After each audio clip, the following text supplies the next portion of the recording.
Hello friends, welcome to my YouTube channel. दोस्तों, आज के इस वीडियो में हम अनुपात संबंधी कुछ नियमों को सिद्ध करना सीखेंगे, तो इसलिए वीडियो को अंत तक देखते रहें। आइए शुरू करते हैं आज का वीडियो।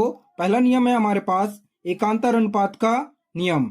यदि ए अनुपात बी बराबर सी अनुपात डी हो तो हमें सिद्ध करना है ए अनुपात सी बराबर बी अनुपात डी होगा। यह हमें सिद्ध करना है। तो आइए इसे सॉल्व करते हैं। देखिए, हमारे पास दिया है ए अनुपात बी। ए अनुपात बी का मतलब होता है ए बटे बी बराबर दिया है सी बटे डी। ठीक है, तो हमें क्या करना है, ए बटे सी बराबर बी बटे डी होगा, ये सिद्ध करना है। देखिए आगे देखते हैं, यहां पर तीरक गुणा करते हैं। तो देखिए बटे की संख्या है जो गुणे में जाती है, और यहां भी देखिए बटे की संख्या गुणे में जाएगी। एक ये हो जाएगा ए गुणा डी। ठीक है, इस प्रकार का गुणा होता है, ए का गुणा डी से हो जाएगा बराबर सी का गुणा इस बी से हो जाएगा। अब आगे देखते हैं। देखिए हमें क्या लाना है, ए अनुपात सी मतलब ए बटे सी। तो फिर से देखिए यहां पर ये गुणे में इधर सी, तो अगर इधर आएगा तो बटे में आएगा, तो ए बटे सी हो जाएगा। ठीक है, ए बटे सी हो जाएगा और बराबर यहां पर बी पहले से है। यदि ये डी जो है इस पक्ष में आएगा तो गुणे की संख्या बटे में आती है। ठीक है, तो देखिए क्या हो गया, ए बटे सी बराबर बी बटे डी हो गया। तो इसको हम ऐसा लिख सकते हैं, ए अनुपात सी बराबर बी अनुपात डी लिख सकते हैं। ये हमारा सिद्ध हो गया। ठीक है, अगला नियम देखते हैं। नियम नंबर सेकंड है व्युत्क्रमानुपाती नियम। यदि ए अनुपात बी बराबर सी अनुपात डी हो तो क्या करना है, सिद्ध में बी अनुपात ए बराबर डी अनुपात सी होगा, ये सिद्ध करना है। तो आइए इसे सॉल्व करते हैं। देखिए हमारे पास दिया है ए अनुपात बी बराबर होगा ए बटे बी। ठीक है, अनुपात सी अनुपात डी सी बटे डी।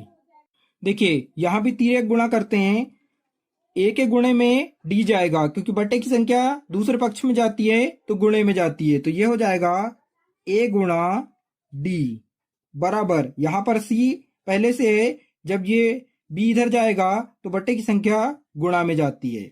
ठीक है, अब देखिए हमें लाना क्या है, बी अनुपात ए मतलब बी बटे ए लाना है। ठीक है, और डी अनुपात सी मतलब डी बटे सी लाना है। तो देखिए यहां पर डी है तो डी को जैसे का वैसा रखते हैं। इस पक्ष में सी जो है गुणे में है, इधर आएगा तो बटे में आएगा बराबर यहां बी पहले से है।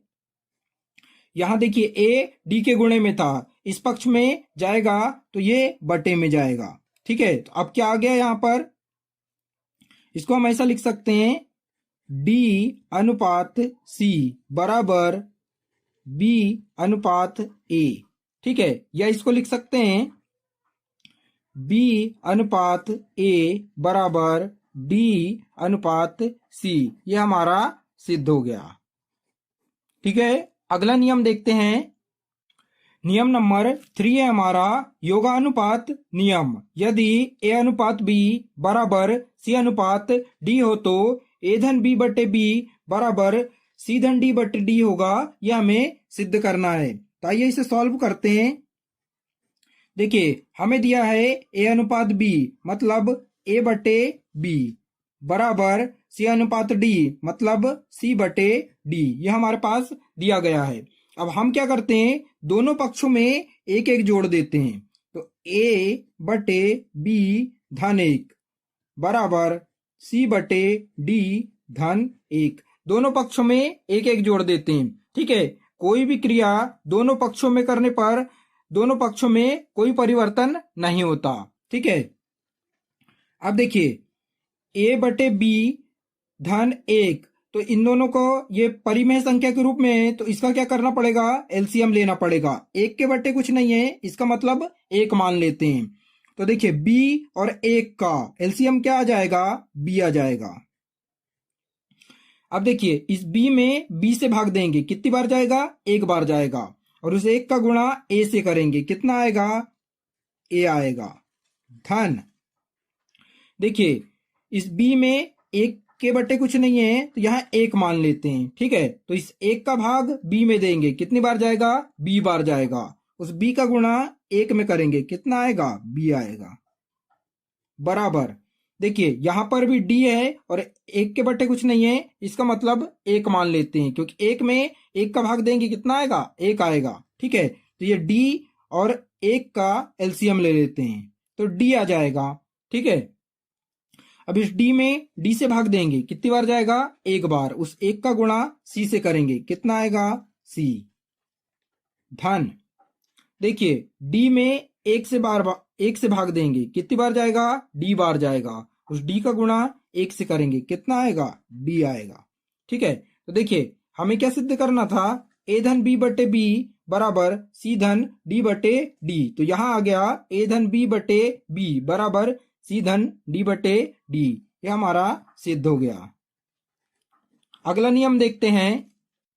नियम नंबर 4 है अंतरानुपात नियम। यदि ए अनुपात बी बराबर सी अनुपात डी हो तो ए ऋण बी बटे बी बराबर सी ऋण डी बटे डी होगा, ये हमें सिद्ध करना है। तो आइए इसे सॉल्व करते हैं, ठीक है। दिया है हमारे पास ए अनुपात बी बराबर मतलब ए बटे बी बराबर सी अनुपात डी मतलब सी बटे डी दिया गया है, ठीक है। हमें सिद्ध क्या करना है, ए ऋण बी बटे बी बराबर सी ऋण डी बटे डी होगा, ये हमें सिद्ध करना है।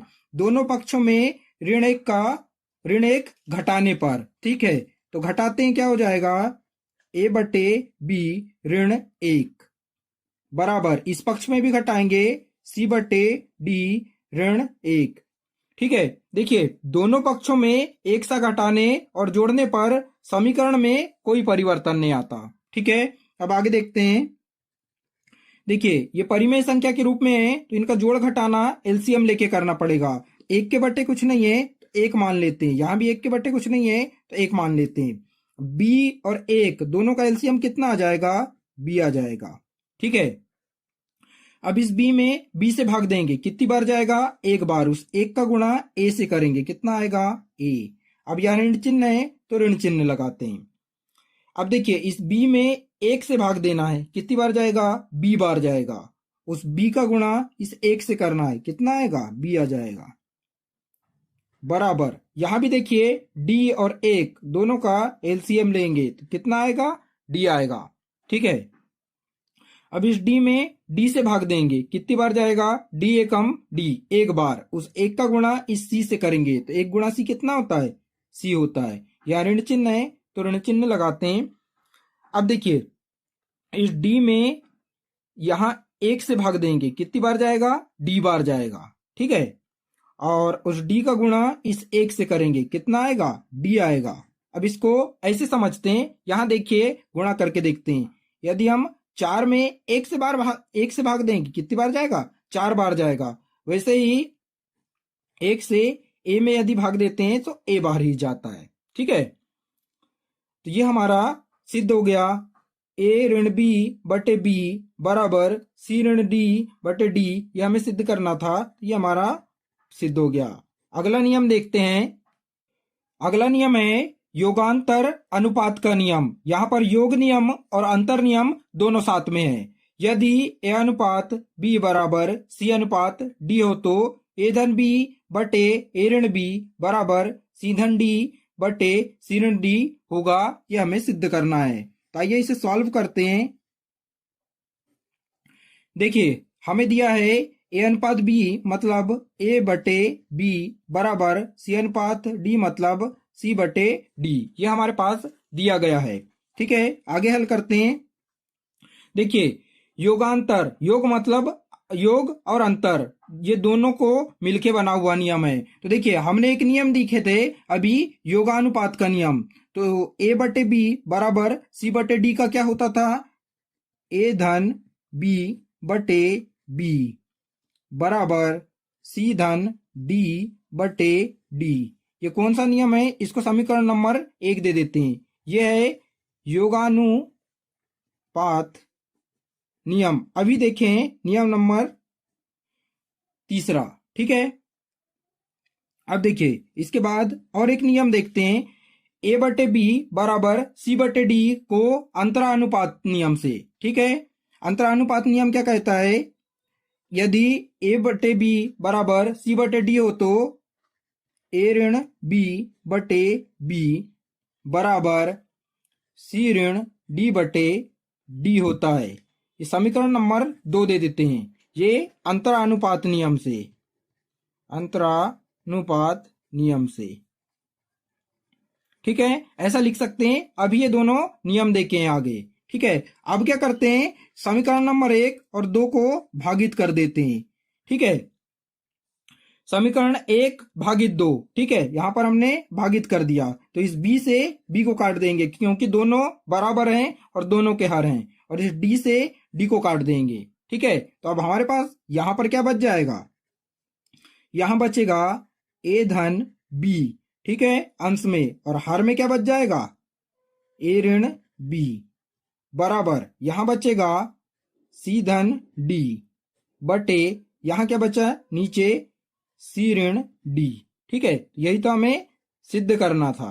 ठीक है, क्या सिद्ध करना था, यदि ए अनुपात बी बराबर सी अनुपात डी हो तो ए धन बी बटे ए ऋण बी बराबर सी धन डी बटे सी ऋण डी होगा। तो यहां देखिए ए धन बी बटे ए ऋण बी बराबर सी धन डी बटे सी ऋण डी, ये हमने सिद्ध कर दिया।